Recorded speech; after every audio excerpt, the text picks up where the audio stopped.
आज की बड़ी खबरों को देखने से पहले आपसे छोटा सा निवेदन है।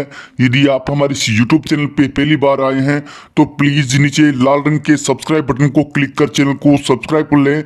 साथ में घंटे के निशान को दबाकर ऑल नोटिफिकेशन ऑन कर लें। यदि आपको वीडियो पसंद आता है तो वीडियो को लाइक, कमेंट और social media link WhatsApp, Facebook आदि के माध्यम से अपने साथियों के साथ शेयर करना बिल्कुल ना भूलें। साथियों, आपको जानकारी के लिए बता दें कि आपके इस YouTube चैनल पे आपको फेक न्यूज नहीं मिलेगी, बिल्कुल रियल और सच्ची खबरें लाते हैं, इसलिए आप हम पर भरोसा जता सकते हैं। तो 7वें वेतन आयोग से भी आपके लिए बड़ी खबर निकल के सामने आ रही है, लेकिन उससे पहले आपको बता दें कि इनकम टैक्स विभाग से भी आपके लिए बड़ी खबर निकल के सामने आई है। आयकर विभाग से अच्छी खबर निकल के आई है कि रिटर्न भरने की तारीख है वो फिर से एक बार बढ़ा दी गई है। अब 31 दिसंबर 2020 तक के लिए आपको मौका दिया जा रहा है। कोरोना काल में आयकर विभाग ने रिटर्न भरने की अंतिम तिथि बढ़ा दी है। केंद्रीय प्रत्यक्ष कर बोर्ड यानी CBDT से मिली जानकारी के अनुसार अब आम नागरिक जिन्हें अपने रिटर्न के साथ ऑडिट रिपोर्ट नहीं लगानी पड़ती थी, वह वर्ष 2019-20 के लिए अपना रिटर्न 31 दिसंबर 2020 तक दायर कर सकते हैं। पहले इसके लिए अंतिम तिथि 30 नवंबर 2020 तय की गई थी। केंद्रीय वित्त मंत्रालय से मिली जानकारी के अनुसार अब वैसे करदाता जिनके रिटर्न में ऑडिट रिपोर्ट नहीं लगती है, वह 31 दिसंबर 2020 तक अपना रिटर्न दाखिल कर सकते हैं। वैसे टैक्स पेयर जिनके रिटर्न में ऑडिट रिपोर्ट लगानी पड़ती है, उनके लिए IT रिटर्न दाखिल करने की अंतिम तारीख 31 जनवरी 2021 से तय की गई है। इससे पहले सरकार ने मई में वित्त वर्ष 2019-20 के लिए आयकर रिटर्न भरने की अंतिम तिथि को बढ़ाकर 30 नवंबर 2020 कर दिया था। इसके अलावा कर विवादों के निपटान के लिए लाई गई विवाद से विश्वास योजना का लाभ भी बिना किसी अतिरिक्त शुल्क के 31 दिसंबर 2020 तक के लिए बढ़ा दिया गया है। आयकर मामलों के विशेषज्ञ CA और CA firm SK Mishra and Gujarati के पार्टनर कमलाकर मिश्रा का कहना है कि यह सहूलियत देने का जो कदम उठाया गया है, इससे व्यापारियों, प्रोफेशनल, वेतनभोगी या अन्य करदाताओं को फायदा में होगा। अभी कोरोना काम चल रहा है, इस समय हर चीज पर प्रतिबंध है। ऐसे में इनकम टैक्स रिटर्न के लिए जरूरी कागजात जुटाना भी कठिन कार्य है। अधिकतर वेतनभोगी इस समय वर्क फ्रॉम होम कर रहे हैं, उन्हें भी बड़ा फायदा हुआ है। वे अब रिटर्न दाखिल करने में देरी होने पर पेनल्टी और डिफॉल्ट आदि से बच पाएंगे। देखा जाए तो इसके लिए हम लोगों ने CBDT से काफी रिक्वेस्ट किया था, सरकार ने हमारी बात मान ली है, इसके लिए हम सरकार के आभारी हैं। सरकार ने वित्त वर्ष 2019-20 के लिए डिडक्शन के 2 और विकल्प सामने रखे हैं। ऐसे में अगर आप रिटर्न फाइल करने की सोच रहे हैं तो आप इसका फायदा उठा सकते हैं।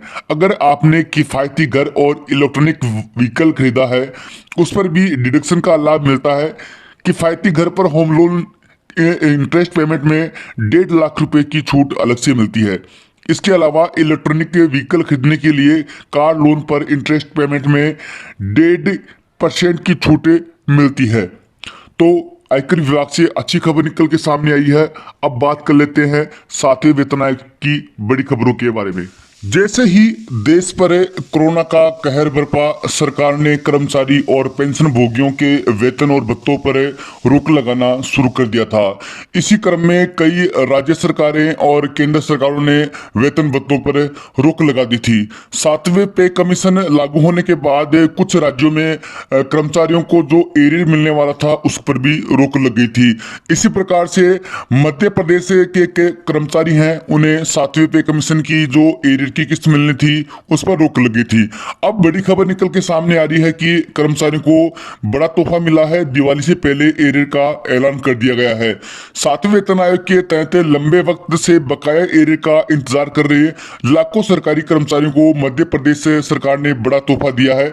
मध्य प्रदेश सरकार ने त्योहारों से पहले कर्मचारियों के लिए बकाया एरियर का ऐलान कर उन्हें बड़ी खुशी दी है। मध्य प्रदेश की शिवराज सिंह चौहान की सरकार ने त्योहारों के मद्देनजर सातवें वेतन आयोग का बकाया एरियर देने का फैसला किया है। मुख्यमंत्री शिवराज सिंह चौहान ने सरकारी कर्मचारियों को दिवाली का तोहफा देते हुए कहा कि सातवें वेतन आयोग के तहत एरियर की बकाया तीसरी किस्त का भुगतान जल्द किया जाएगा। शिवराज सिंह की सरकार ने कर्मचारियों के लिए बड़ा तोहफा दिया है। मुख्यमंत्री शिवराज सिंह चौहान ने ट्वीट कर इसकी जानकारी दी और लिखा कि मेरे कर्मचारी भाई बहनों, आपको बहुत बहुत धन्यवाद कि आपने कोविड-19 की चुनौती से लड़ने में हर संभव सहयोग दिया है। इस मुश्किल घड़ी में अर्थव्यवस्था बुरे दौर से गुजर रही थी, इसलिए हम सातवें वेतन आयोग के तहत एरियर की तीसरी किस्त नहीं दे पाए थे, लेकिन अब हमने इसे देने का फैसला किया है।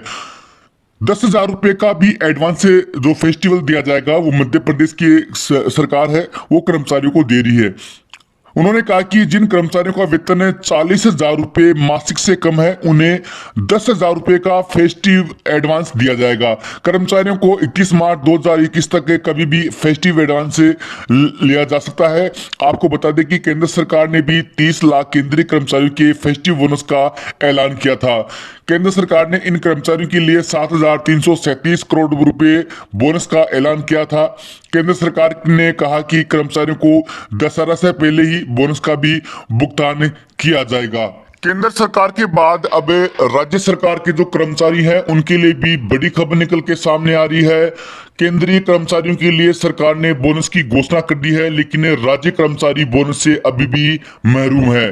तो दशहरे से पहले आज कई राज्य के जो कर्मचारी हैं उनके लिए आज रात तक बड़ी खबर निकल के सामने आ सकती है। राज्य कर्मचारियों को बोनस दिया जा सकता है। इसके लिए कई राज्य सरकारें आज बैठक कर रही हैं और विचार विमर्श कर रही है कि कर्मचारियों को कितना बोनस दिया जाए और कब तक उनका भुगतान किया जाए। तो राज्य कर्मचारियों के लिए दीपावली से पहले बड़ा तोहफा मिलने की उम्मीद है कि उनको दीपावली से पहले बोनस देने का ऐलान किया जा सकता है। कोरोना काल से ही वेतन भत्ते में कटौती का दौर लगातार राजस्थान में जारी है। राजस्थान से बड़ी खबर निकल के सामने आ रही है। प्रदेश के सभी राज्य कर्मचारियों ने वेतन कटौती करने का विरोध शुरू कर दिया है। सभी कर्मचारी संघ महासंघ राज्य सरकार द्वारा वेतन कटौती का विरोध कर रहे हैं। इस कड़ी में राजस्थान राज्य कर्मचारी संघ के प्रांतीय कार्यालय जल भवन पर कर्मचारियों ने प्रदर्शन कर सरकार के वेतन कटौती आदेश की पट्टियां जलाई।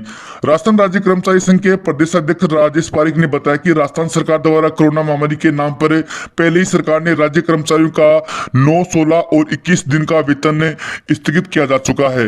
वहीं वित्त विभाग के आदेश पर 27 माह में 1 से 5 दिन तक का वेतन काटा जा चुका है।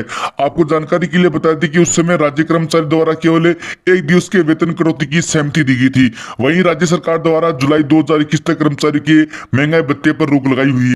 आपको जानकारी के लिए बता दें कि राजस्थान के जो कर्मचारी हैं उनका 2 दिन का और 1 दिन का वेतन कटौती की जा रही है। जो अफसर ग्रेड के कर्मचारी हैं उनके 2 दिन की वेतन की कटौती की जा रही है, जबकि जो कर्मचारी हैं उनके 1 दिन की वेतन कटौती की जा रही है। साथियों, मिलते हैं नेक्स्ट वीडियो में, तब तक जय हिंद जय भारत।